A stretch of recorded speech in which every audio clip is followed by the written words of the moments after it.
সোমবার রাত 11টা 30 সিসিটিভি ফুটেজে দেখা যায় রাজধানীর ধানমন্ডির 11 নম্বর রোডের মোড়ে হঠাৎ এক রিকশা আরোহীকে ঘিরে ফেলে দুটি মোটরসাইকেলে করে আসা 4 জন যুবক। মুহূর্তেই রিকশায় থাকা ব্যক্তিকে কুপিয়ে জখম করে ছিনতাইকারীরা নিয়ে যায় তার সঙ্গে থাকা মোবাইল ও মানিব্যাগ সহ সবকিছু।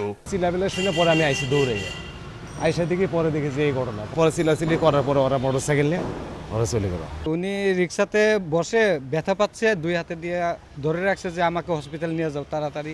হাসপাতালে এখন মৃত্যুর সঙ্গে পাঞ্জা লড়ছেন ছিনতাই ও হামলার শিকার হওয়া ওই রিকশা আরোহী। শুধু ধানমন্ডি নয়, মোহাম্মদপুরে আইনশৃঙ্খলা বাহিনীর পোশাক ব্যবহার করেও ঘটেছে ডাকাতির ঘটনা।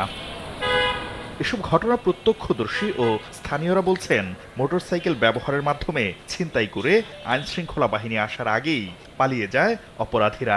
তাই রাতে আতঙ্কগ্রস্ত হয়ে যাতায়াত করতে হচ্ছে বেশ কয়েকটি এলাকার বাসিন্দাদের। একটা বাইক আমার ওই পিছনে লক করছে, মানে টানাটান দিছে, বুঝতে পারছি যে কোনো একটা উদ্দেশ্য নিয়ে আইছে। পুলিশ আমার চোখে পড়ে না, আমি 6টা বাজে হাউসেই থাকি আর ডিউটি শেষে বাসায় যাই। মাঝে সাথে দেখি, আবার মাঝে সাথে দেখি না।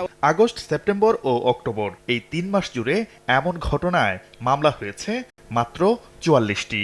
অপরাধ বিশ্লেষকরা বলছেন, জটিলতা এড়াতে আইনের ধারস্থ হচ্ছেন না ভুক্তভোগীরা। কঠোর এবং জোরালোভাবে আইন প্রয়োগ করার যে প্রশ্নে আইন শৃঙ্খলা বাহিনীর কিছুটা সময় লাগছে।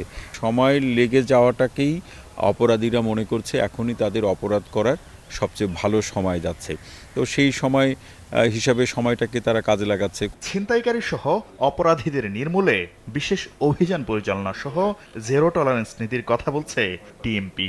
যারা অপরাধী তাদের আইনের আওতায় নিয়ে আসার জন্য আমাদের প্রচেষ্টা অব্যাহত আছে এবং আশা করি মানুষের যে উদ্বেগটা ছিল প্রাথমিকভাবে সেই উদ্বেগটা অনেকাংশেই এখন হ্রাস পেয়েছে। আইন শৃঙ্খলা বাহিনীর তৎপরতার পাশাপাশি নাগরিক সচেতনতা বাড়ানোর পরামর্শ দিয়েছেন সংশ্লিষ্টরা। শাকির আহমেদ, সময় সংবাদ, ঢাকা।